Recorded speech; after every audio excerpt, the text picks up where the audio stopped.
സദ്ഗുരുവേ ശരണം. നമുക്ക് സത്സംഗം ആരംഭിക്കാം.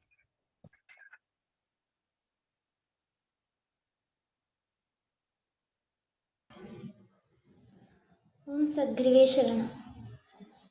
സന്യാസം പുണ്യമാണ്. സന്യാസി പുണ്യാത്മാവാണ്. അനേക ജന്മങ്ങളിലെ ത്യാഗപൂർണമായ ജീവിതത്തിലൂടെ നേടിയതാണ് സന്യാസിയുടെ പുണ്യം. ജീവന്റെ പുണ്യഭാഗ്യങ്ങളാണ് യോഗ്യത.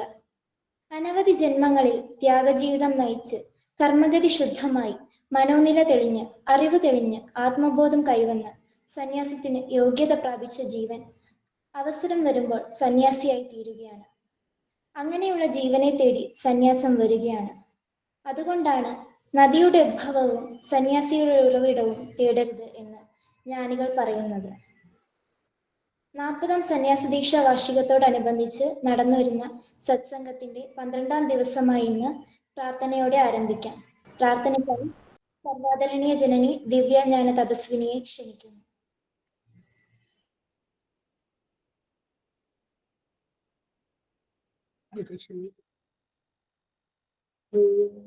ശ്രീ കരുണാകര ഗുരു പരബ്രഹ്മണേ നമഃ. ഓം ശ്രീ കരുണാകര ഗുരു സത്യപ്രദായ നമഃ. ഓം ശ്രീ കരുണാകര ഗുരു സദൈവ സത്യപ്രകാശായ നമഃ. ഓം ശ്രീ കരുണാകര ഗുരു അതീവ സത്യപ്രകാശായ നമഃ. ഓം ശ്രീ കരുണാകര ഗുരു അതീവ സത്യപ്രകാശായ നമഃ. എല്ലാവിധ ദേവപരമ്പരയും എല്ലാവിധ ദേവീ പരമ്പരയും എല്ലാവിധ ഋഷി പരമ്പരയും എല്ലാവിധ ഗുരു പരമ്പരയും സകലതും എന്റെ ഗുരുവിന്റെ പരമ്പരയെ വന്നുലയിച്ചിട്ട് ഈ ഒരു സൗരയൂഥത്തിന്റെ കർമ്മശേഷി മാത്രം ഗുരുവിൻ്റെതായ ശക്തിപ്പെട്ടു സകലത്തിലും പ്രവർത്തിക്കട്ടെ എന്ന് ബ്രഹ്മത്തോട് അപേക്ഷിച്ചു.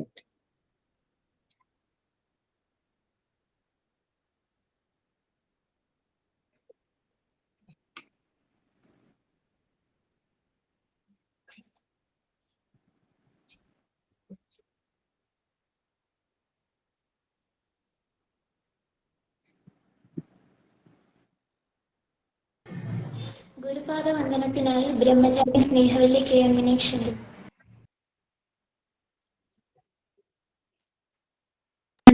ഗുരുവന്ദനം തവ പാദ പങ്കജവന്ദനം വന്ദനം ഗുരുവന്ദനം തവ പാദ പങ്കജവന്ദനം. ഇഹലോകവും പരലോകവും ഉലകാകയും നിറയുന്നൊരാം കരുണയാം പൊരുളിന്നു ഞങ്ങളിലേകണേ കരുണാമയ. വന്ദനം ഗുരുവന്ദനം തവ പാദ പങ്കജവന്ദനം തവ പാദ പങ്കജവന്ദനം തവ പാദ പങ്കജവന്ദനം.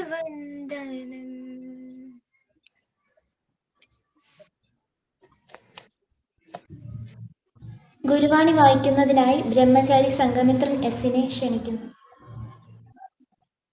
സദ്ഗുരുവേ ശരണം. ഗുരുവാണി.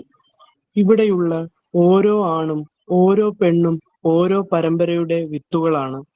ആ വാശി അവരുടെ വളർച്ചയുടെ ഓരോ ഘട്ടത്തിലും ഉണ്ടാകണം. ഗുരുവിന്റെ ഇച്ഛയ്ക്കൊത്ത പ്രസ്ഥാനത്തിന്റെ വളർച്ചയെ മാത്രം ലക്ഷ്യമാക്കി ജീവിക്കാൻ കഴിഞ്ഞാൽ ദൈവേച്ഛയാണ് അവരിൽ കൂടി സഫലീകൃതമാകുന്നത്. അതെത്ര ധന്യം! അതിനുതകുന്ന നല്ല വാസനയുണ്ടാകാൻ നിങ്ങൾക്ക് യാതൊരു പാടും പെടേണ്ടതില്ല. ഗുരുവാക്ക് അനുസരിക്കുക മാത്രമേ വേണ്ടൂ. വാക്ക് അനുസരിക്കുമ്പോൾ വാസനകളിൽ ഒന്ന് അഴിയും, ആ സ്ഥാനത്ത് ഒന്ന് ഉരുവാകും. ഒപ്പം മറ്റൊരു വാശി കൂടി ഉണ്ടായിരിക്കണം.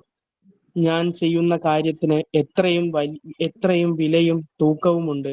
അതിനെ മറ്റൊരുത്തന് അടിമപ്പെടുത്തുകയില്ല. നമ്മുടെ കരുത്താർന്ന അന്തസ്സ് അങ്ങനെ വിടരുകയാണ്. വിനയവും യോഗ്യതയുമാണ് അന്തസ്സ്. ബ്രഹ്മചാരി ഈ അന്തസ്സിന്റെ പ്രതീകമായിരിക്കണം. സദ്ഗുരുവേ ശരണം.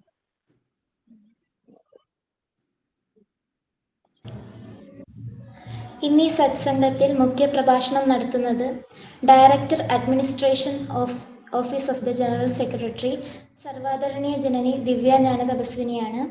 സർവാദരണീയ ജനനിയെ ഏറെ ബഹുമാനത്തോടെ പ്രഭാഷണത്തിനായി ക്ഷണിക്കുന്നു.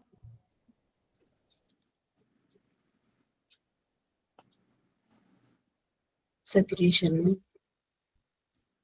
കേൾക്കാവൂ? കേൾക്കാം ജന്നി. നമ്മുടെ എല്ലാമായ ഗുരുവെ പ്രാർത്ഥിച്ചുകൊണ്ട് ആശ്രമ പ്രസിഡന്റ് സർവാദരണീയ സ്വാമി ചൈതന്യ ജ്ഞാനബോധി, ആശ്രമ ജനറൽ സെക്രട്ടറി സർവാദരണീയ സ്വാമി ജ്ഞാനബോധി, സർവാദരണീയും ആദരണീയും സമാദരണീയമായ സന്യാസിമാരെ, ബ്രഹ്മചാരിമാരെ, Athmavidyalaya principal member doctor GR കിരണന്, ഡോക്ടർ ജയശ്രീ, രക്ഷകർത്താക്കളായിരിക്കുന്ന പ്രിയ ആത്മബന്ധുക്കളും സാദര പ്രണാമം. സന്യാസ ദീക്ഷയുടെ 40ാം വാർഷികത്തോടനുബന്ധിച്ചിട്ടുള്ള ഓൺലൈൻ സത്സംഗത്തിലാണ് നമ്മളെല്ലാവരും ഒത്തുകൂടിയിരിക്കുന്നത്. നമുക്കറിയാം, ശാന്തിഗിരി ആശ്രമം പൂർണ്ണമായും ദൈവത്തിന്റെ ഇച്ഛ മാത്രമാണ്. ബ്രഹ്മം എന്താണ് ഗുരുവിലൂടെ ലോകത്തിന് വെളിപ്പെടുത്തുവാനും തെളിയിച്ച് അനുഭവവേദ്യമാക്കുവാനും ഇച്ഛിച്ചത് അതിനുള്ള സന്നിധാനമാണ് ശാന്തിഗിരി ആശ്രമം. ഒരിക്കൽ വർക്കല ശാന്തിഗിരിയിൽ എത്തിയ ഒരു അവധൂതൻ ജ്ഞാനദൃഷ്ടിയിൽ ഗുരുവിനെ അറിഞ്ഞതിന് ശേഷം അവിടെയുള്ളവരോട് വാക്കാണ് സത്യം, സത്യമാണ് ഗുരു, ഗുരുവാണ് ദൈവം എന്ന് വെളിപ്പെടുത്തി. അതുപോലെ പിന്നീട് ഒരു സഞ്ചാരി ഒരിക്കൽ പോത്തൻകോട് ശാന്തിഗിരി ആശ്രമത്തിൽ എത്തുകയും അദ്ദേഹം ഈ പറയുന്ന പല ശാസ്ത്രപരമായിട്ടുള്ള വാസ്തുവിദ്യയും ലക്ഷണശാസ്ത്രവും ജ്യോതിശാസ്ത്രവും ഇതിലെല്ലാം അഗ്രഗണ്യനായ ഒരു പണ്ഡിതനും കൂടി ആയിരുന്നു. അദ്ദേഹം ആശ്രമത്തിൽ വന്ന് 2-3 ദിവസം താമസിക്കുകയും അദ്ദേഹം ഗുരുവിനോട് അനുവാദം ചോദിച്ചു. അതായത്, ഗുരുവേ, ഇവിടെയുള്ളതൊക്കെ സ്ഥാനം അല്ലെങ്കിൽ അതിന്റെ കണക്ക് ഞാൻ എടുത്തുകൊള്ളട്ടെ എന്ന്. അപ്പൊ ഗുരു അതിനുള്ളൊരു സമ്മതവും നൽകിയിട്ട് ഗുരു അന്ന് ആശ്രമത്തിലുണ്ടായിരുന്ന ഒരാളെ അദ്ദേഹത്തിന്റെ കൂടെ സഹായിയായി വിട്ടുകൊടുക്കുകയും ചെയ്തു. അപ്പൊ അങ്ങനെ അദ്ദേഹം ആശ്രമത്തിലെ ഓരോ കെട്ടിടവും, ഓരോ വൃക്ഷങ്ങളും, ഊട്ടുപുര, നമ്മുടെ ആദ്യകാലത്തിലെ ഊട്ടുപുര, ഇരുത്തില്, അങ്ങനെ എല്ലാം എന്തൊക്കെ അന്ന് ഇവിടെ ഉണ്ടായിരുന്നു അത് നിൽക്കുന്ന കെട്ടിടങ്ങൾ എല്ലാം നിൽക്കുന്നതിന്റെ അളവ് അളന്ന് തിട്ടപ്പെടുത്തിയതിനു ശേഷം കൂടെ ഗുരു സഹായിയായിട്ട് വിട്ട ഒരാളോട് അദ്ദേഹം ചോദിച്ചു, ഇവിടെ ഇരിക്കുന്ന ഓരോ വേലിപ്പന്തലും നട്ടിട്ടുണ്ടെങ്കിലും അതിന് അതിൻ്റെതായ സ്ഥാനമാണുള്ളത്, സ്ഥാനത്താണ് ഇരിക്കുന്നത്. ഗുരു ഓരോന്നും അളന്നു നോക്കിയാണോ ഈ സ്ഥാനങ്ങൾ കുറിച്ചിട്ടാണോ ഇത് ചെയ്തിരിക്കുന്നതെന്ന് അയാൾ സംശയലേശേ ഈ കൂടെ സഞ്ചരിക്കുന്ന ഒരാളോട് ചോദിച്ചു. അപ്പോ അദ്ദേഹം പറഞ്ഞു, ഗുരു അങ്ങനെ ഓരോന്നിനും അളവ് നോക്കിയല്ല സ്ഥാനം കുറിച്ചത്. അത് കേട്ടപ്പോ അദ്ദേഹം അത്ഭുതത്തോടെ ഇങ്ങനെ നോക്കിയിരിക്കുകയായിരുന്നു. ഗുരു ഓരോന്നും, അപ്പൊ അദ്ദേഹം പറയുകയാണ്, ഓരോന്നും അതാത് നിൽക്കേണ്ട സ്ഥാനത്ത് തന്നെയാണ് നിൽക്കുന്നത്. അപ്പൊ ഇവിടെ ഇരിക്കുന്ന ഒരു സ്ഥാനം അല്ലെങ്കിൽ ഒരു എന്താണ് അവിടെ നിൽക്കേണ്ടത്, അത് ഗുരുവിന് അതിൻ്റെതായ നിശ്ചയവും ഓരോന്നിന്റെ അളവിനും തിട്ടപ്പെടുത്തിയിട്ടാണ് ഗുരു ചെയ്തിരിക്കുന്നത്. അങ്ങനെ അത് ഗുരു പറയുന്നു, അവരത് ചെയ്യുന്നു. ഇത് കേട്ടപ്പോൾ ഈ ആൾ അത്ഭുതത്തോടെ കണ്ണുമിഴിച്ച് നിൽക്കുകയാണ് ചെയ്തത്. ഞാനിത് ഈ അവസരത്തിൽ ഇത് പറയാൻ കാരണം, ശാന്തിയിൽ നടക്കുന്നതൊന്നും ഒരു പക്ഷെ ഇതിനു മുൻപ് ഒരിടത്തും നടന്നിട്ടില്ലാത്തതാവാം. കാരണം അപ്പോൾ ദൈവം അറിയിക്കുന്നു, അത് ചെയ്യുന്നു. അതുപോലെയാണ് ഇവിടുത്തെ സന്യാസത്തിന്റെ ചരിത്രവും. അപ്രകാരം തന്നെയാണ്. കാരണം ആദ്യകാലത്ത് കുറെ സാധുക്കളായ മനുഷ്യർ ഗുരുവിനെ പിൻപറ്റി ഇവിടെ എത്തി. അവർക്ക് ഗുരുവിനോടുള്ള സ്നേഹം കൊണ്ടും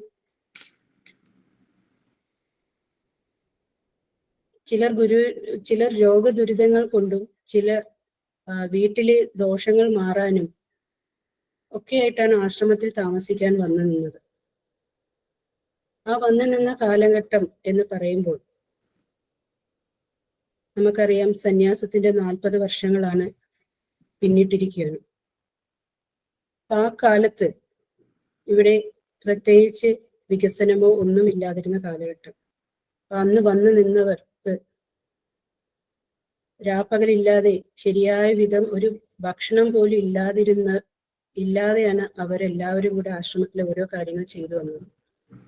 അങ്ങനെയുള്ള അവസരത്തിലാണ് പിന്നീട് ഗുരു ആ കാലഘട്ടത്തിൽ ആയുർവേദ മരുന്ന് നിർമ്മാണവും സ്കൂളും കൈത്തറിയും ഒക്കെ തുടങ്ങുന്നത്. രാവിലെ ആശ്രമത്തിലെ പണികളെല്ലാം കഴിഞ്ഞ് ചിലർ ആയുർവേദത്തിലും മറ്റു ചിലർ കൈത്തറിയിലും കുറെ ആളുകൾ അടുക്കളയിലും എന്ന് വേണ്ട അന്ന് ഉണ്ടായിരുന്ന എല്ലാ കർമ്മ മേഖലയിലും എല്ലാവരും കൂടി ചെയ്തു വന്നു. രാത്രിയെന്നോ പകലെന്നോ ഒന്നുമില്ലാതെ ഒക്കെ അന്നത്തെ ആയുർവേദത്തിന്റെ പച്ചമരുന്നുകളൊക്കെ ഉരുളിലിട്ട് ഒരച്ച് ഇടിച്ച് പിഴിഞ്ഞ് അന്നത്തെ കാലഘട്ടത്തിൽ ഉണ്ടായിരുന്നവരുടെയൊക്കെ കൈകൾ പൊട്ടി ചോര ഒഴുകിയിട്ടുണ്ടായിരുന്നു. ഇങ്ങനെ എല്ലാവരും കൂടി എല്ലാം ചെയ്തു വരുന്ന അവസരത്തിലായിരുന്നു ഗുരു സന്യാസത്തെ കുറിച്ച് പറയുന്നത്.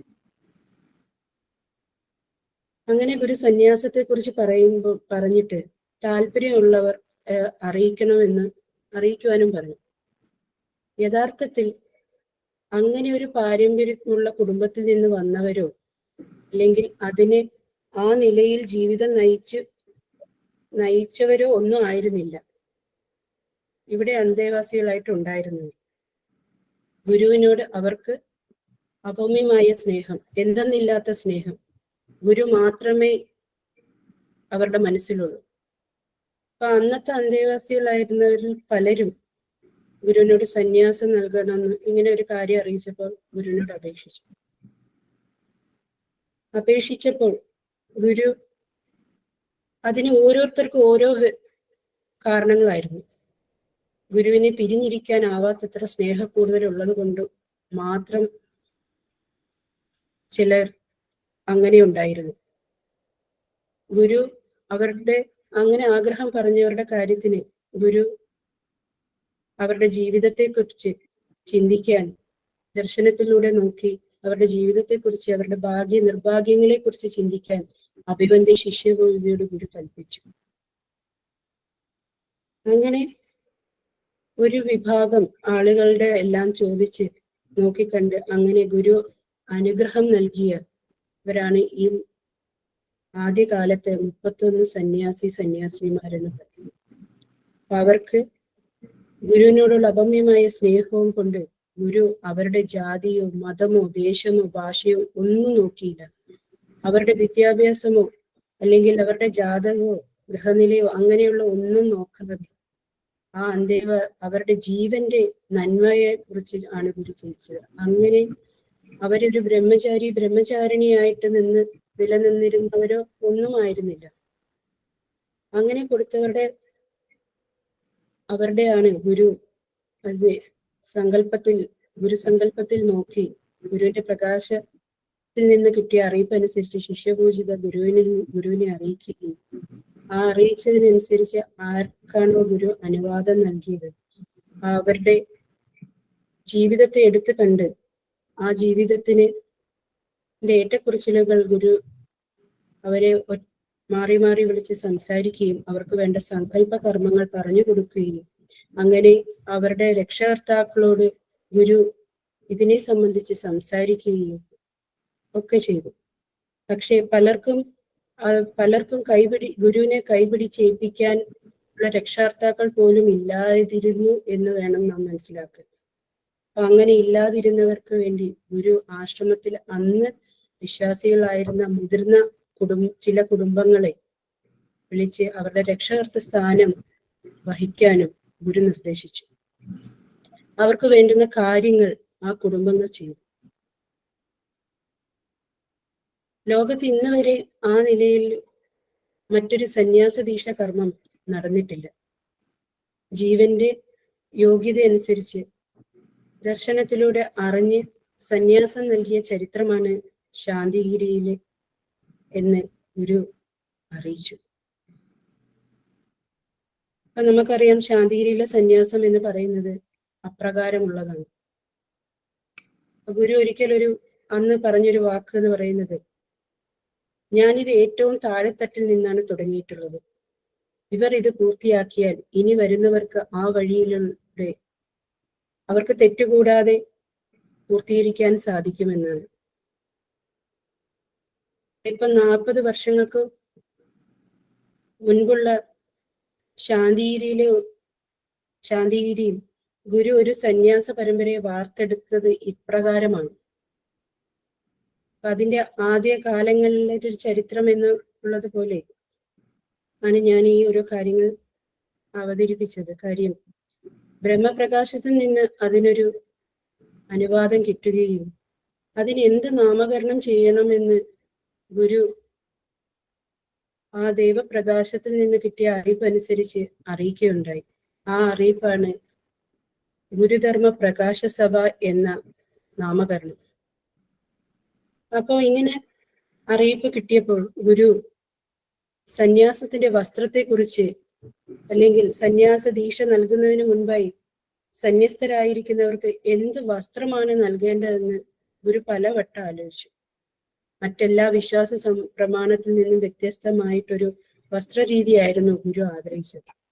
ഏത് നിറമാണ് സന്യാസിമാരുടെ വസ്ത്രത്തിന് നൽകേണ്ടതെന്ന് ഗുരു ആലോചിച്ചിട്ട് അവസാനം മഞ്ഞ നിറം, അതായത് തീമഞ്ഞ നിറത്തിലുള്ള വസ്ത്രം നൽകണമെന്ന് എന്നായിരുന്നു ഗുരു അറിയിച്ചത്. ആ വസ്ത്രത്തിന്റെ നിറം എങ്ങനെയായിരിക്കണമെന്നും വസ്ത്രം ഏത് രീതിയിൽ രൂപകൽപ്പന ചെയ്യണമെന്നും ഗുരുവാണ് ഓരോ സന്ദർഭത്തിലും പറഞ്ഞു കൊടുത്തത്.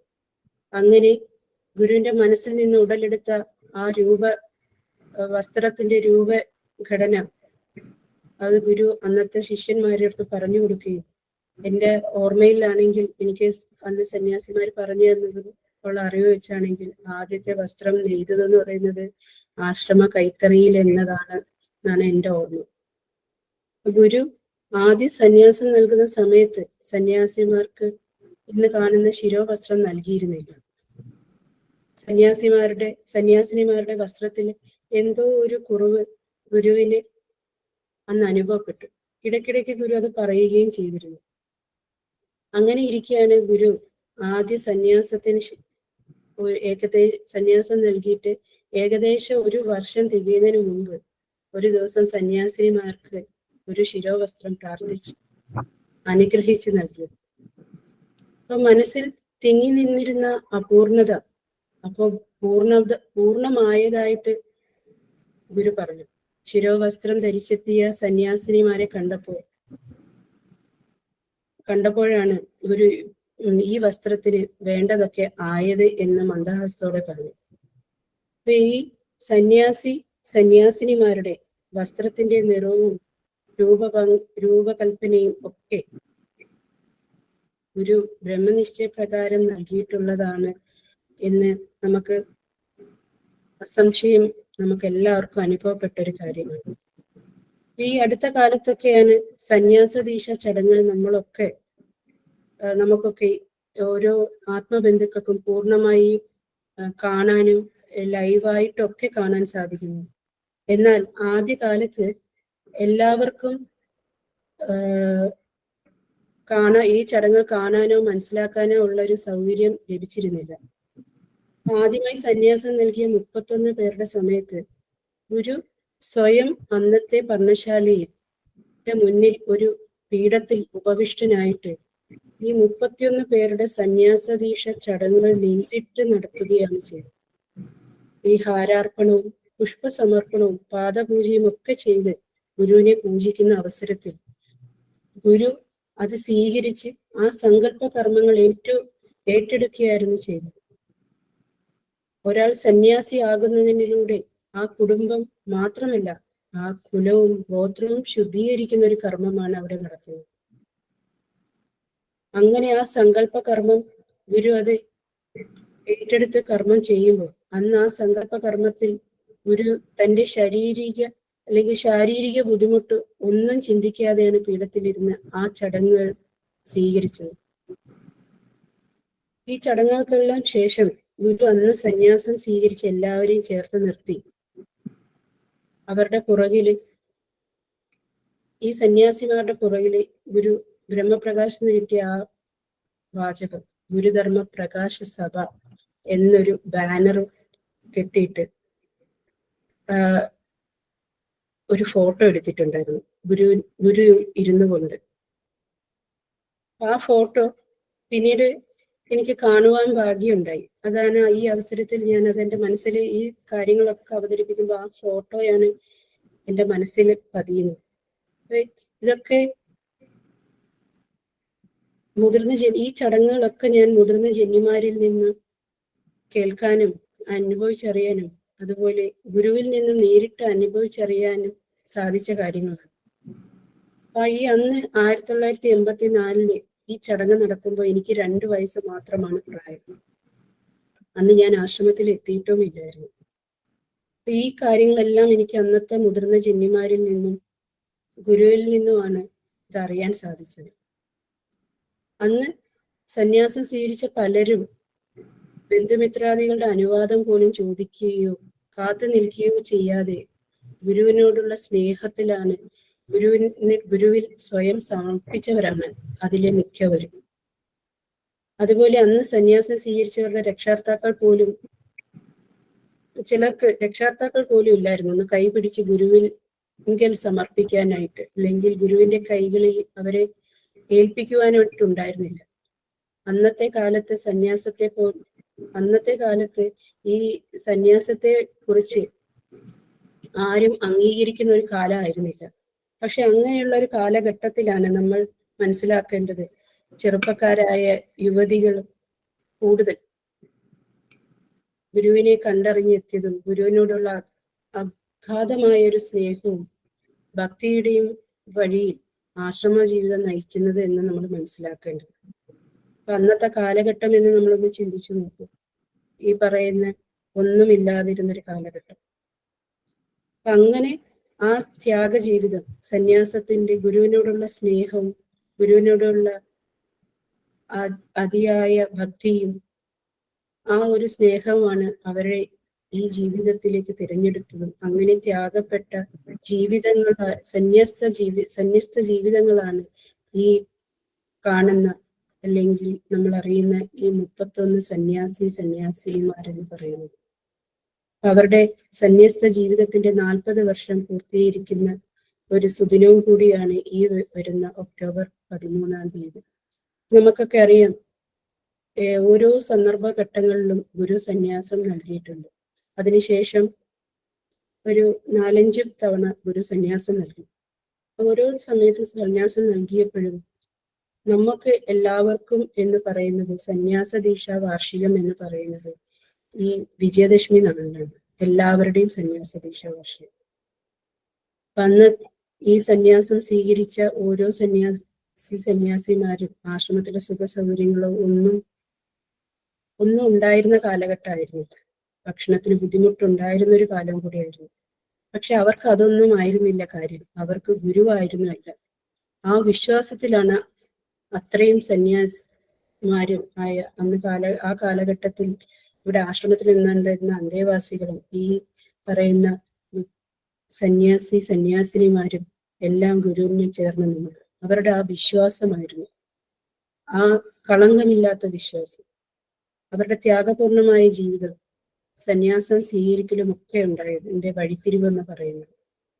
ആ ഗുരുസ്നേഹത്തിൽ അലിഞ്ഞു ചേർന്ന ത്യാഗ ജീവിതങ്ങളായിരുന്നു അവരുടെ ഓരോരുത്തരുടെയും. ഒരിക്കൽ ഒരു ശിഷ്യൻ അഭിവന്ദ്യ ശിഷ്യപൂജിതയുടെ ഒരു സംശയം ഉണർത്തിച്ചു. അതായത് സകലവിധ സന്നിധാനങ്ങളും പൂർത്തിയാക്കിയ ബ്രഹ്മത്തിന്റെ വിലയം പ്രാപിച്ച ജീവനാണല്ലോ നമ്മുടെ ഗുരു.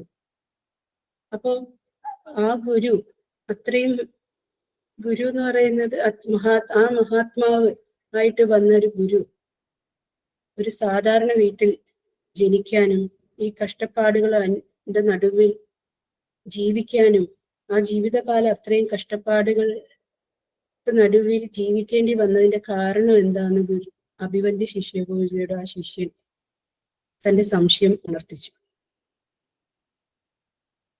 കാര്യം അത്രയും പവിത്രമായ ഒരു ജീവനല്ലേ, പിന്നെ എന്തിന് ഇത് അനുഭവിക്കേണ്ടി വന്നു, അതെന്തുകൊണ്ടാണ് എന്ന് ചോദിച്ചപ്പോൾ അഭിവന്ദ്യ ശിഷ്യപൂജിത ഒറ്റ വാക്കിലാണ് മറുപടി പറഞ്ഞത്: അത് ശിഷ്യന് വേണ്ടിയാണ്. കാരണം ആത്മീയ വഴി എന്താണെന്ന് ഇങ്ങനെയൊക്കെയാണ്, അല്ലെങ്കിൽ ഇങ്ങനെയല്ലാതെ എങ്ങനെ ശിഷ്യൻ മനസ്സിലാക്കും എന്നാണ് അഭിവന്ദ്യ ശിഷ്യപൂജിത ചോദിച്ചത്. പിന്നീട് ജനി പറഞ്ഞു, യഥാർത്ഥത്തിൽ സന്യാസത്തിന് ലോകത്തിന് മുന്നിൽ ഏറ്റവും വലിയ മാതൃക എന്ന് പറയുന്നത് ഗുരുവാണ്. നമ്മുടെയൊക്കെ ഓരോ ജീവിതം എങ്ങനെയായിരിക്കണം, എന്തുപോലെ ആയിരിക്കണം എന്ന് ഗുരുവാണ് നമുക്ക് ഗുരുവിന്റെ ജീവിതം കൊണ്ട് നമുക്ക് മനസ്സിലാക്കി തരുന്നത്. അതിനുശേഷം ഗുരുവിനെ പിൻപറ്റി വന്ന അഭിവന്ദ്യ ശിഷ്യപൂജിതയുടെ ജീവിതമാണ് നമുക്ക് മാതൃക. മറ്റൊരു പരമ്പരയിലും ഇങ്ങനെ ഒരു മാതൃക ഉണ്ടായിട്ടില്ല. കാരണം ഒരു സന്യാസ ജീവിതത്തിന്റെ ഏറ്റവും പ്രധാനപ്പെട്ട ഓരോ കാര്യങ്ങളും ഗുരുവിന്റെ ശ്രദ്ധ, ഗുരുവിന്റെ വൃത്തി, ഗുരുവിന്റെ ശുദ്ധി, ഗുരുവിന്റെ കർമ്മധീരത, അല്ലെങ്കിൽ ഗുരുവിന്റെ കാരുണ്യം, ഗുരുവിന്റെ കരുതൽ, ഗുരുവിന്റെ സ്നേഹം, ഗുരുവിന്റെ വിനയം, ഗുരുവിന്റെ ത്യാഗം, ഗുരുവിന്റെ സങ്കല്പം, ഇതെല്ലാമാണ് നമ്മൾ മനനം ചെയ്ത് പഠിക്കേണ്ടത്.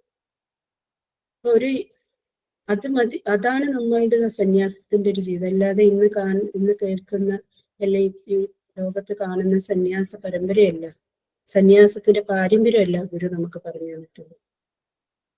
ഇങ്ങനെ ഗുരു പറഞ്ഞു തന്നിട്ടുള്ള കാര്യങ്ങളിലൂടെ നമ്മുടെ ജീവിതം കൊണ്ടുപോയി യഥാർത്ഥ സന്യാസത്തിന്റെ വഴി തെളിഞ്ഞു കിട്ടുമെന്നാണ്, ഇങ്ങനെ നമ്മൾ പോയാൽ തെളിഞ്ഞു കിട്ടുമെന്നാണ് ഗുരു പറയുന്നത്. എല്ലാ ഇല്ലായ്മകളും സകലതും ഉള്ള അവസ്ഥയിലും ഒരുപോലെ നമുക്ക് നമ്മുടെ ജീവിത രീതി കൊണ്ടുപോകാനുള്ള ആത്മീയ വഴിക്കുള്ള ഒരു ദൃശ്യം തന്നെയാണ് ഗുരുവിന്റെ സ്വജീവിതം എന്ന് നമുക്കറിയാം. നമ്മൾ അനുഭവിച്ചിട്ടുള്ളവരുമാണ്, നമുക്ക് കാണിച്ചു തന്നിട്ടുള്ളതാണ് ഗുരു തന്റെ ജീവിതം എങ്ങനെയാണെന്ന്. അപ്പൊ അങ്ങനെ ഗുരുവിന്റെ ജീവിതം തന്നെയാണ് നമ്മുടെ ഒരു സന്യാസ ജീവിതം എന്ന് പറയുന്നത്. ആ ജീവിതത്തോട് അല്ലെങ്കിൽ ഗുരുവിനോടുള്ള ആത്മസമർപ്പണമാണ് സന്യാസം എന്ന് പറയുന്നത്. ഒരു ശിഷ്യനെ സംബന്ധിച്ചിടത്തോളം തന്റെ ഗുരുവിലുള്ള ആത്മസമർപ്പണമാണ്.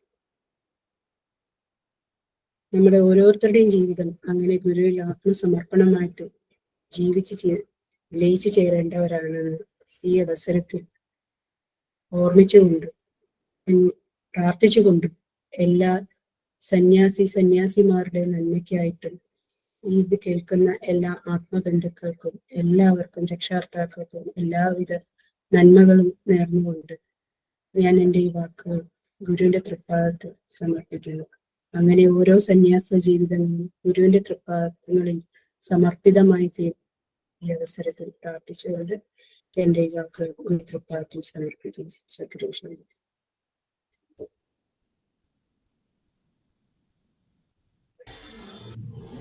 സത്സംഗത്തിന്റെ moderator Santhigiri Athmavidyalayam principal mentor doctor GR Kiran അവർകളെ ക്ഷണിക്കുന്നു.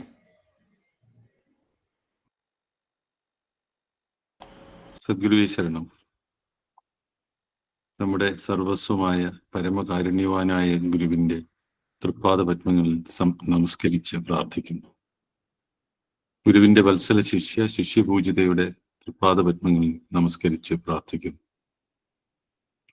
ആശ്രമം പ്രസിഡന്റ് സർവാദരണീയ സ്വാമി ചൈതന്യ ജ്ഞാന തപസ്വി, ആശ്രമം ജനറൽ സെക്രട്ടറി സർവാദരണീയ സ്വാമി ഗുരുരത്നം ജ്ഞാന തപസ്വി, സർവാദരണീയ ജന്നി ദിവ്യ ജ്ഞാന തപസ്വിനി, മറ്റ് സർവാദരണീയ സമാദരണീയ ആദരണീയ സന്യാസി സന്യാസിനിമാർ, ബ്രഹ്മചാരി സ്നേഹവല്ലി കെ എം, ബ്രഹ്മചാരിണി സ്നേഹവല്ലി കെ എം, ബ്രഹ്മചാരി സംഘമിത്രൻ എസ്, ബ്രഹ്മചാരിണി ജ്ഞാനപ്രിയ ആർ, ബ്രഹ്മചാരിണിമാർ, ഡോക്ടർ ജയശ്രീ എൻ, ശാന്തിഗിരി ആശ്രമം രക്ഷകർത്ത സമിതി അംഗങ്ങൾ ഉൾപ്പെടെയുള്ള ആത്മബന്ധുക്കളെ സാദര പ്രണാമം. സർവാദരണീയ ജന്നി ഇന്ന് മുഖ്യപ്രഭാഷണം നടത്തിയപ്പോൾ നമ്മളെല്ലാവരെയും 40 വർഷത്തേക്ക് പുറകിലേക്ക് കൊണ്ടുപോയി. ആ കാലഘട്ടത്തിൽ എന്താണ് സംഭവിച്ചതെന്ന് ഏതാണ്ടൊരു ദൃശ്യം വരയ്ക്കുന്നത് പോലെ തന്നെ എനിക്കത് എല്ലാവർക്കും അത് ഒരു ഒരു ദൃശ്യ ആവിഷ്കരണം തന്നെ ആണ് സർവാദരണീയ ജന്നി നടത്തിയത്. ആ കാലഘട്ടത്തിലുള്ള ആശ്രമത്തിന്റെ സാഹചര്യം, ആ സാഹചര്യത്തിനനുസരിച്ച് നിൽക്കുന്ന ശിഷ്യന്മാർ, ഗുരു ത്യാഗം അനുഭവിച്ച് ഓരോരോ കാര്യങ്ങൾ ചെയ്യുന്നത്, ഓരോ കാര്യത്തിനും നിർദ്ദേശങ്ങൾ നൽകുന്നത്, അത് വസ്ത്രത്തിന്റെ നിറമായാലും ഒക്കെ ഏറ്റവും സവിശേഷമായ, സർവാദരണീയ ജന്നി പറഞ്ഞതുപോലെ ഇന്നോളം നടക്കാത്ത, ഇന്നോളം ലോകമറിയാത്ത ഒരു കർമ്മം 40 വർഷം മുമ്പ് ശാന്തിഗിരി ആശ്രമത്തിൽ നടന്നത് നമുക്കെല്ലാം നമ്മുടെ കൺമുന്നിൽ കാണുന്നത് പോലെയാണ് ജന്നി വിവരിച്ചത്. അതോടൊപ്പം തന്നെ ജന്നി അതിന് ആ കാലഘട്ടത്തിൽ ഉണ്ടായിരുന്ന സന്യാസിനിമാരായി തീർന്നവരുടെ കാര്യങ്ങളും ജന്നി പറയുകയുണ്ടായി.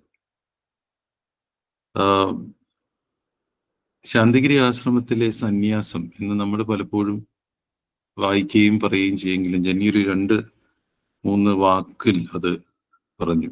ശാന്തിഗിരി ആശ്രമത്തിലെ സന്യാസം എന്നുള്ളത് ഗുരുവിനോടുള്ള ആത്മസമർപ്പണമാണ്. പൂർണ്ണമായും അന്ധമായി ഉള്ള സമർപ്പണം, ഗുരുവാക്കനുസരിച്ചുള്ള ഒരു ജീവിതം. നമ്മൾ പുസ്തകങ്ങളോ ആത്മീയ പുസ്തകങ്ങളൊക്കെ വളരെ നല്ല കാര്യങ്ങൾ തന്നെയാണ്, വായിക്കുവാനും അറിയുവാനും ഒക്കെ നമുക്ക് പോകേണ്ടതുണ്ട്. പല സന്യാസിമാരും ആ വഴിയിലൊക്കെയാണ്, മറ്റ് സന്യാസ രീതികൾ അങ്ങനെയാണ്. പക്ഷെ നമുക്ക് പറഞ്ഞു തരാൻ, ഇന്ന് ഇപ്പോൾ ഈ നിമിഷം എന്ത് ചെയ്യണമെന്ന് പറഞ്ഞു തരാനായി ഗുരു നമുക്ക് സംവിധാനങ്ങൾ ഭാഗ്യത്തിൽ തന്നിട്ടുണ്ട്. മാത്രവുമല്ല, എന്താണ് സന്യാസി എന്നുള്ളതിന് ഗുരുവാണ് സന്യാസത്തിന്റെ ഏറ്റവും വലിയ മാതൃക എന്നുള്ളതും സർവാദരണീയ ജന്നി പറഞ്ഞു. ഒപ്പം അത് കണ്ട് എങ്ങനെ ഒരു ശിഷ്യൻ സന്യാസം സ്വീകരിക്കണമെന്ന് കാണിച്ചു തരുവാനും നമുക്ക് ശിഷ്യപൂജിതയുണ്ട്.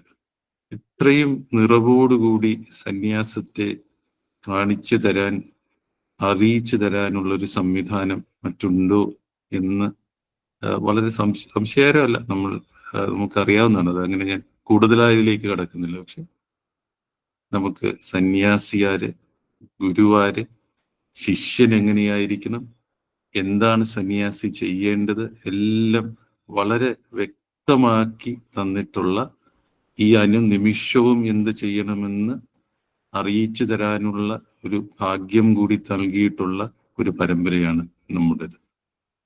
കഴിഞ്ഞ 11 ദിവസം നമ്മൾ ആ സന്യാസി ദീക്ഷയുടെ 40 വർഷത്തിന് മുന്നേ സന്യാസിനിമാരുടെ അവരുടെ അനുഭവ യാത്ര അറിയാനും അവർക്കായി പ്രാർത്ഥന അർപ്പിക്കാനും ഒക്കെ നമുക്ക് എല്ലാവർക്കും കഴിഞ്ഞു. അത് വലിയൊരു ഗുരുകാരുണ്യമായി തന്നെ കാണുന്നു. നമ്മൾ ആ സെപ്റ്റംബർ 22 മുതൽ നടത്തിയ ഓൺലൈൻ സത്സംഗങ്ങൾ സംഘടിപ്പിച്ചതിൽ ആത്മീയ മേഖലയിലെ നിരവധി പ്രമുഖർ പങ്കെടുത്ത് പ്രഭാഷണം നടത്തി. ഇത്രയും ബഹുമാനപ്പെട്ട ആദരണീയ സ്വാമിമാർ, സന്യാസിനിമാർ, ആചാര്യന്മാർ, ബഹുമുഖ പണ്ഡിതന്മാർ, ജൈനമത ചിന്തകൻ ആചാര്യ വിവേക് മുനിജി മഹാരാജ്, ശിവഗിരി ആധ്യാത്മിക മാസിക ചീഫ് എഡിറ്റർ സ്വാമി അവ്യയാനന്ദ, കൊളത്തൂർ അദ്വൈതാശ്രമം മഠാധിപതി ചിദാനന്ദപുരി, തിരുവനന്തപുരം മേജർ ഭദ്രാസനം സഹായ മെത്രാൻ ഡോക്ടർ മാത്യൂസ് മാർ, പോളികാർപ്പോസ്, പാണക്കാട് മുനവരലി ശിഹാബ് തങ്ങൾ,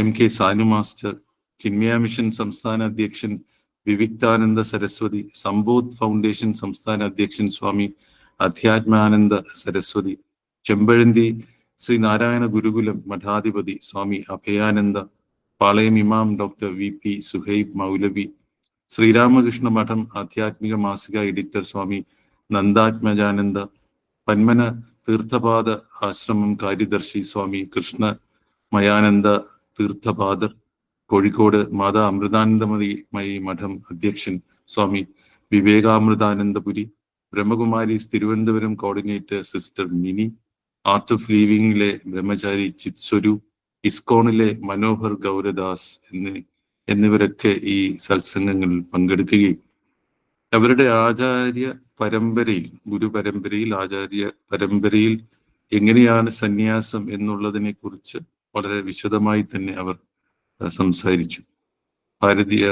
ഭാരതീയ ആർഷഭാരത സംസ്കാരത്തിന്റെ ഭാഗമായി നടന്ന പല കാര്യങ്ങളും ഓരോ ആചാര്യന്മാരായി വന്ന് അതിനെ ക്രോഡീകരിച്ച് ആ നേരത്തെ ഉണ്ടായിരുന്ന ആ ഒരു ഫൗണ്ടേഷൻ, ഒരു ആർഷഭാരതത്തിൽ നിന്നും മനസ്സിലാക്കിയ ആ ഒരു ഫൗണ്ടേഷനെ കൂടുതൽ നന്നാക്കാൻ, ആ ഫൗണ്ടേഷന്റെ മുകളിലുള്ള ആ ഒരു കെട്ടിടത്തെ നന്നാക്കാനായി അവരെല്ലാവരും പ്രയത്നിച്ചു. അതിന്റെ ഭാഗമായുള്ള ഒരുപാട് പ്രവർത്തനങ്ങൾ ആ ആചാര്യന്മാർ നടത്തുകയും അങ്ങനെ സന്യാസം എന്നുള്ള രീതിയിൽ അവർ അത് മുന്നോട്ട് കൊണ്ടുപോവുകയും ചെയ്തു.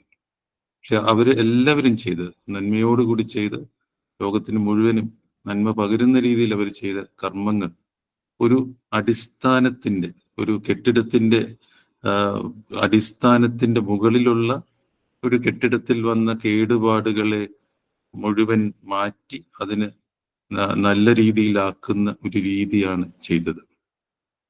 ഞാൻ മനസ്സിലാക്കുന്നിടത്തോളം ശാന്തിഗിരി ആശ്രമത്തിൽ ഗുരുവിന്റെ സന്യാസം നേരത്തെ ഉണ്ടായിരുന്ന ഒരു അടിസ്ഥാനത്തിന്റെ പുറത്തല്ല, ഗുരു ഒരു പുതിയ അടിസ്ഥാനം ഉണ്ടാക്കുകയാണ് ചെയ്തത്.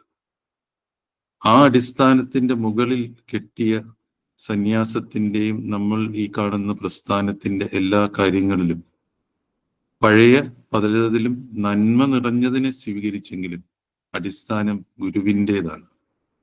ആ വലിയ ഒരു ത്യാഗത്തിന്റെ അടിസ്ഥാനവും 1973 ബ്രഹ്മത്തിൽ നിന്നും കിട്ടിയ ആ അറിയിപ്പും അനുസരിച്ച്, അല്ലെങ്കിൽ അതിലൂടെ ഉണ്ടായ, അഥവാ അത് അങ്ങനെ ബ്രഹ്മത്തിൽ നിന്ന് അറിയിപ്പുണ്ടാവാനുള്ള കാരണമായി തീർന്ന ആ പൂർത്തീകരണമാണ് നമ്മുടെ അടിസ്ഥാനം.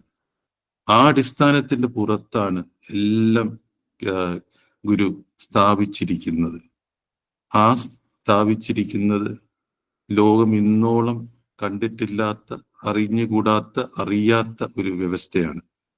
അതുകൊണ്ട് നമുക്ക് ഉള്ള സന്യാസം എന്ന് പറയുന്നത് നമ്മുടെ സർവാധന്യ ജന്നി പറഞ്ഞതുപോലെ ഗുരുവിനോടുള്ള ആത്മസമർപ്പണത്തിൽ കൂടി മാത്രമേ നമുക്കത് മുന്നോട്ട് കൊണ്ടുപോകാൻ കഴിയുകയുള്ളൂ.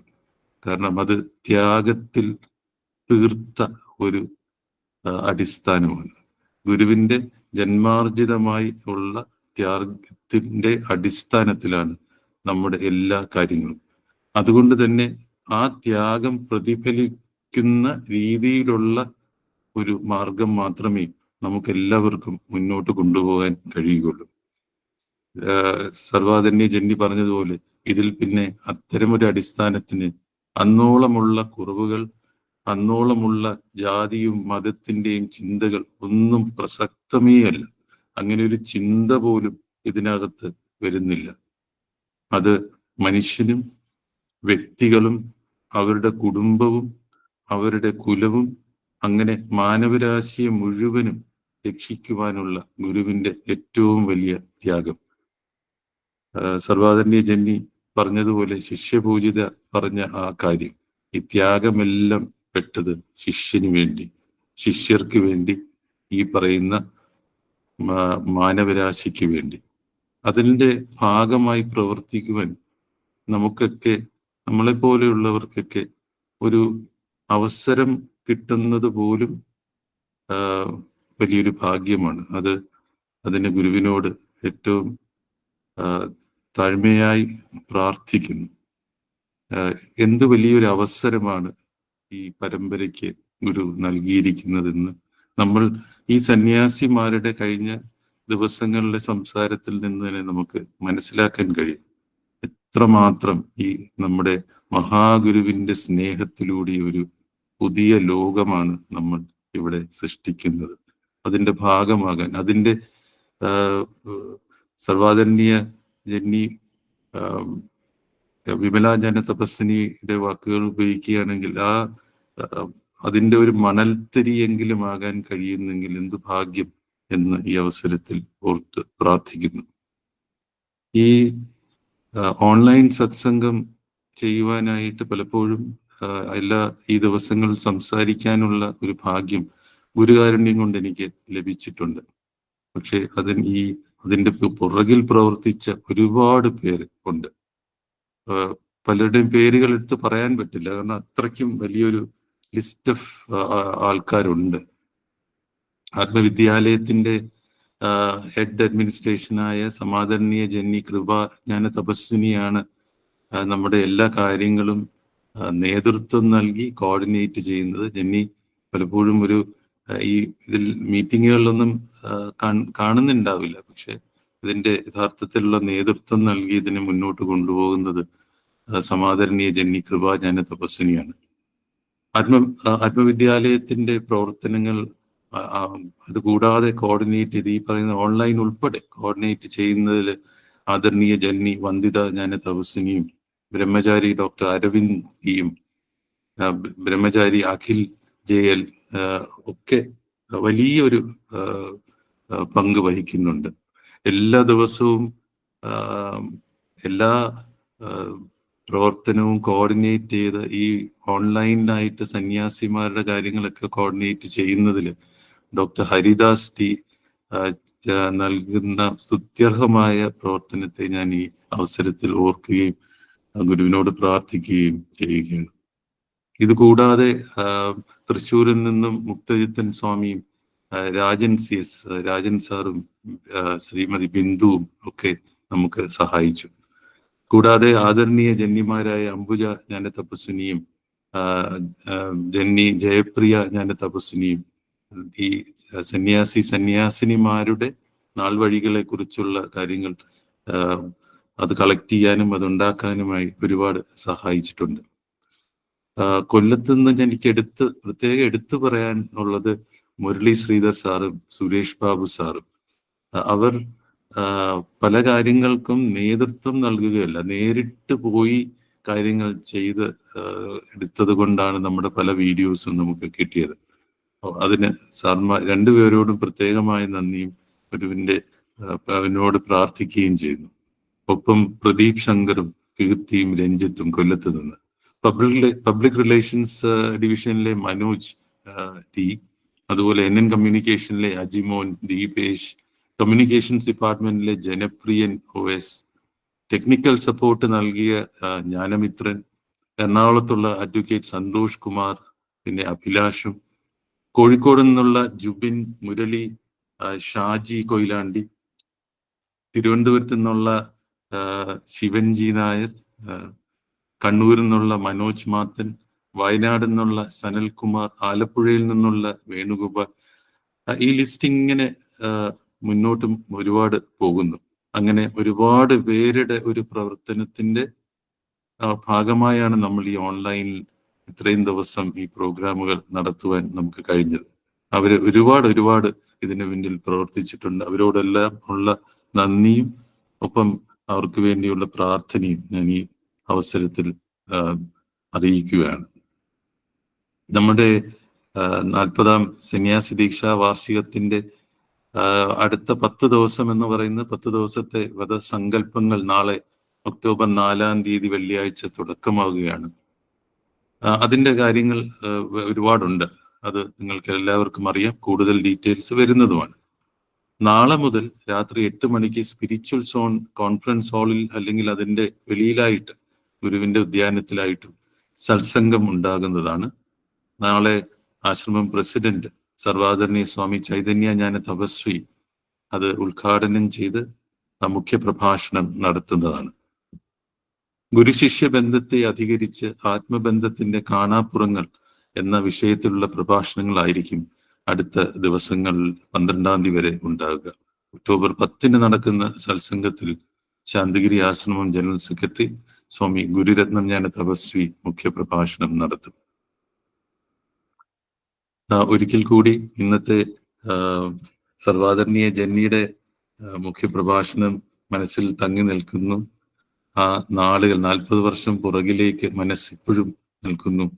ഗുരുവിന്റെ കാരുണ്യവും സ്നേഹവും എല്ലായ്പ്പോഴും എല്ലാവരിലും ഉണ്ടാകട്ടെ എന്നും ആ പുതിയ അടിസ്ഥാനവും മോചന മാർഗവുമാണ് നമ്മുടേത് എന്നുള്ളത് ഓർത്തുകൊണ്ട് ഗുരുവിൽ സർവ്വതും സമർപ്പിച്ചുകൊണ്ട് നമുക്ക് എല്ലാവർക്കും ഗുരുവിന്റെ ആ ഒരു ഗുരുമാർഗത്തിന്റെ പൂർണ്ണഭാഗമായി മാറുവാൻ കഴിയുമാറാകട്ടെ എന്നും അതിനുള്ള കാരുണ്യം നമുക്കെല്ലാവർക്കും ഉണ്ടാകട്ടെ എന്നും അങ്ങനെ ലോകത്തിന് മുഴുവനും തന്നെ ഗുരു എന്താണോ ആഗ്രഹിക്കുന്ന ആ രീതിയിലുള്ള നന്മ ഉണ്ടാകട്ടെ എന്നും ഈ അവസരത്തിൽ പ്രാർത്ഥിച്ചുകൊണ്ട് എൻ്റെ വാക്കുകൾ ഗുരുവിന്റെ തൃപ്പാദ പത്മങ്ങളിൽ സമർപ്പിച്ച് നമസ്കരിച്ച് പ്രാർത്ഥിക്കുന്നു.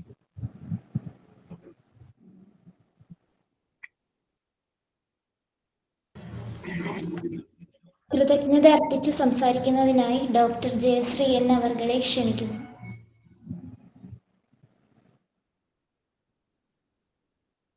സദ്ഗുരുവേ ശരണം. നമ്മുടെ എല്ലാമായ ഗുരുവെ പ്രാർത്ഥിച്ചുകൊണ്ട് അഭിവന്ദ്യ ശിഷ്യപൂജിതയെ നമിക്കുന്നു. ആശ്രമം പ്രസിഡന്റ് സർവാദരണീയ സ്വാമി ചൈതന്യജ്ഞാന തപസ്വി, ജനറൽ സെക്രട്ടറി സർവാദരണീയ സ്വാമി ഗുരുരത്നജ്ഞാന തപസ്വി, സർവാദരണീയ Janani Divyajnana Tapasvini, Santhigiri Athmavidyalayam principal mentor doctor GR Kiran, സർവാദരണീയരും സമാദരണീയരും ആദരണീയരുമായ സന്യാസിമാരെ, ബ്രഹ്മചാരിണിമാരെ, പ്രിയാത്മബന്ധുക്കളെ എല്ലാവർക്കും സാദര പ്രണാമം. സന്യാസം ത്യാഗത്തിന്റെ വഴിയാണ്. 4-5 കപ്പത്തണ്ടിൽ തീർത്ത ഒരു ഓലക്കുടിൽ, അതിൽ നിന്നും ഇന്ന് കാണുന്ന ഈ സൗഭാഗ്യങ്ങളിലേക്ക് ശാന്തിഗിരി ആശ്രമം വളർന്നത് ഗുരുവിന്റെ ത്യാഗത്തിലൂടെയാണ്. ആ ത്യാഗ വഴിയിലേക്ക് നമ്മുടെ ഏറ്റവും മുതിർന്ന സന്യാസിനിമാരെ ആദ്യമായി കഴിപിടിച്ച് കയറ്റിയ ആ സുദിനത്തിന്റെ 40-ാം വാർഷികാഘോഷങ്ങളാണ് ഇവിടെ നടക്കുന്നത്. അതിനോടനുബന്ധിച്ച് നടത്തുന്ന ഈ 21 ദിവസത്തെ സത്സംഗത്തിൽ ഒരു എളിയ പങ്ക് വഹിക്കാൻ എനിക്കും കഴിഞ്ഞതിൽ ഞാൻ ചരിതാർത്ഥയാണ്. അതിനുള്ള നന്ദി ആദ്യമേ തന്നെ ആത്മവിദ്യാലയം സംഘാടകരോട് ഞാൻ അറിയിക്കുന്നു. ഗുരുവിന്റെ ത്യാഗവഴിയിലൂടെ ചരിക്കുന്ന നമ്മുടെ ഗുരുധർമ്മ പ്രകാശ സഭയിലെ ഓരോ അംഗങ്ങൾക്കും, അതുപോലെ നമ്മുടെ നമുക്ക് ഓരോരുത്തർക്കും, പ്രത്യേകിച്ച് നമ്മുടെ പുതുതലമുറയിലെ കുട്ടികൾക്കും ഗുരുവിന്റെ ത്യാഗം സ്വജീവിതത്തിൽ പകർത്താനും അങ്ങനെ ഗുരു കാണിച്ചു തന്ന മാർഗം ഏറ്റവും ധന്യതയോടെ കാത്തു സൂക്ഷിക്കാനും കഴിയട്ടെ എന്ന് പ്രാർത്ഥിച്ചുകൊണ്ട് ഞാൻ എൻ്റെ കർത്തവ്യത്തിലേക്ക് കടക്കട്ടെ. ആദ്യമായി തൻ്റെ മഹനീയ സാന്നിധ്യം കൊണ്ട് എന്നും ഈ വേദിയെ ധന്യമാക്കിയ ആശ്രമം പ്രസിഡന്റ് സർവാദരണീയ സ്വാമി ചൈതന്യ സ്വാമിക്ക് ഞാൻ ഗുരുനാമത്തിൽ കൃതജ്ഞത അർപ്പിക്കുന്നു. അടുത്തതായി ഈ ആത്മവിദ്യാലയം എന്ന ഈ വേദിയെ ഇത്രയും മഹത്തരമാക്കി ഈ സത്സംഗ പരമ്പരയെ ഇത്ര മികവുറ്റതാക്കി തീർത്ത നേതൃപാടവം നമ്മുടെ സർവാദരണീയനായ സ്വാമി ഗുരുരത്നജ്ഞാന തപസ്വിക്കും ഞാൻ ഗുരുനാമത്തിൽ കൃതജ്ഞത അർപ്പിക്കുന്നു. ഇനി കൃതജ്ഞത അർപ്പിക്കേണ്ടത് ഇവിടെ മുഖ്യ പ്രഭാഷണം നടത്തിയ സർവാദരണീയ ജന്നി ദിവ്യാജ്ഞാന തപസ്വിനിക്കാണ്. ചെറുപ്രായത്തിലെ തന്നെ ഗുരുവിന്റെ അടുത്ത് ദർശനാനുഭവങ്ങളിലൂടെ എത്തുകയും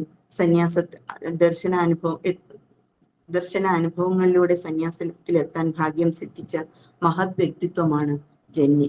ജന്നിയുടെ പ്രഭാഷണം വളരെ ഹൃദയസ്പർശിയായിരുന്നു. ഡോക്ടർ കിരൺ പറഞ്ഞതുപോലെ ജന്നി നമ്മളെ 40 വർഷം പുറകിലേക്ക് കൊണ്ടുപോയി. അന്ന് ആ ആദ്യത്തെ സന്യാസ ദീക്ഷ കൊടുക്കുന്ന സമയം അത് ഇന്നും എൻ്റെ മനസ്സിലുണ്ട്. അതിന് സാക്ഷ്യം വഹിക്കാനുള്ള ഒരു ഭാഗ്യം എനിക്ക് സിദ്ധിച്ചു. അതും ഒരു വലിയ ഗുരുകാരുണ്യമാണ്. അതിന് ഞാൻ എൻ്റെ ഗുരുവിനോട് നന്ദി പറയുന്നു. ആദ്യമായി സന്യാസം സ്വീകരിച്ച ആ സന്യാസിനിമാർ ഗുരുവിനോടുള്ള അദമ്യവും അന്ധവുമായ സ്നേഹത്തിലൂടെയാണ് സന്യാസം നേടിയതെന്നും അവരുടെ വസ്ത്രത്തിന്റെ കാര്യത്തിൽ പോലും ഗുരു കൊടുത്ത അതീവ ശ്രദ്ധയെക്കുറിച്ചും ജന്യ നമ്മളോട് സംസാരിച്ചു. ഒരാൾ സന്യാസം സ്വീകരിക്കുമ്പോൾ അവരുടെ കുലവും ഗോത്രവും കൂടിയാണ് ശുദ്ധിയാകുന്നതെന്നും ഗുരുവിൽ ത്യാഗപ്പെടുന്നത് ശിഷ്യന് വേണ്ടിയാണെന്നും ജന്നി നമ്മളെ ഓർമ്മിപ്പിച്ചു. ആ കഴിഞ്ഞുപോയ കാലങ്ങളിലേക്കെല്ലാം നമ്മുടെ മനസ്സിനെ കൊണ്ടുപോയ ജന്മിക്ക് ഞാൻ ഗുരുനാമത്തിൽ കൃതജ്ഞത അർപ്പിക്കുന്നു. അടുത്തതായി Athmavidyalayam principal mentor doctor GR Kiran. തന്റെ ഔദ്യോഗിക തിരക്കുകൾക്കിടയിലും ആത്മവിദ്യാലയത്തിന് വേണ്ടി ഇത്രയും ആത്മാർത്ഥതയോടെ, ഇത്ര സൂക്ഷ്മതയോടെ കാര്യങ്ങൾ അവതരിപ്പിക്കുന്ന ഡോക്ടർ GR കിരണിനും ഞാൻ ഗുരുനാമത്തിൽ കൃതജ്ഞത അർപ്പിക്കുന്നു. കൂടാതെ ഇവിടെ ഗുരുവന്ദനം പ്രാർത്ഥന ചൊല്ലിയ ബ്രഹ്മചാരിണി സ്നേഹവല്ലിക്കും, ഗുരുവാണി വായിച്ച ബ്രഹ്മചാരി സംഘമിത്രനും, കോമ്പയറിംഗ് ചെയ്ത ബ്രഹ്മചാരിണി ജ്ഞാനപ്രിയയ്ക്കും ഗുരുനാമത്തിൽ കൃതജ്ഞത അർപ്പിക്കുന്നു. ഈ സംരംഭം ഇത്രയും കൃതകൃത്യതയോടെ വിജയത്തിലെത്തിക്കാൻ ഇതിന്റെ അണിയറയിൽ പ്രവർത്തിച്ച ഓരോരുത്തർക്കും ഹൃദയത്തിന്റെ ഭാഷയിൽ ഗുരുനാമത്തിൽ നന്ദി അറിയിക്കുന്നു. ഈ പ്രവർത്തിച്ചവരുടെ എല്ലാവരുടെയും പേര് ഡോക്ടർ കിരൺ വളരെ വിശദമായി ഇവിടെ പറഞ്ഞതുകൊണ്ട് കൃപാജന്യ തൊട്ടിങ്ങോട്ടുള്ള ഒരാളുടെയും പേര് ഞാൻ എടുത്തു പറയുന്നില്ല. എല്ലാവർക്കും ഒരിക്കൽ കൂടി നന്ദി അറിയിക്കുന്നു. അതുപോലെ ഈ സത്സംഗത്തിൽ പങ്കെടുത്ത ഓരോരുത്തരെയും നന്ദിയോടെ സ്മരിച്ചുകൊണ്ട് ഞാൻ എൻ്റെ വാക്കുകൾ ഗുരുതൃപാദങ്ങളിൽ സമർപ്പിക്കുന്നു. സദ്ഗുരുവേ ശരണം.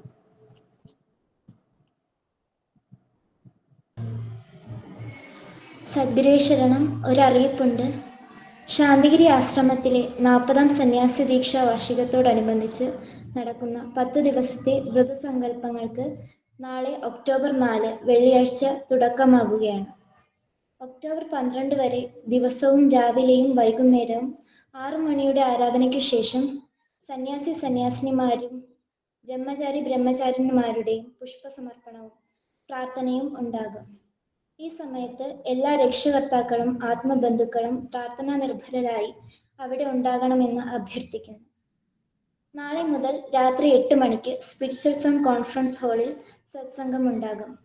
നാളെ ആശ്രമം പ്രസിഡന്റ് സർവാദരണീയ സ്വാമി ചൈതന്യ ജ്ഞാന തപസ്വി നമ്മോട് സംസാരിക്കും.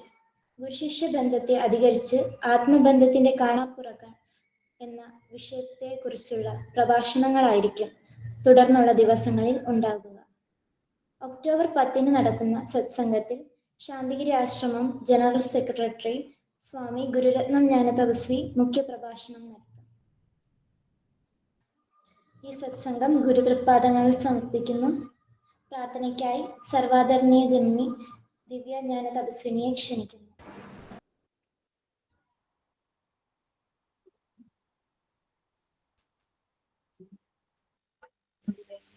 ശ്രീ കരുണാകര ഗുരു പരബ്രഹ്മണേ നമഃ. ഓം ശ്രീ കരുണാകര ഗുരു സത്യപ്രദായ നമഃ. ഓം ശ്രീ കരുണാകര ഗുരു അതീവ സത്യപ്രകാശായ നമഃ. ഓം ശ്രീ കരുണാകര ഗുരു അതീവ സത്യപ്രകാശായ നമഃ. ഓം ശ്രീ കരുണാകര ഗുരു അതീവ സത്യപ്രകാശായ നമഃ.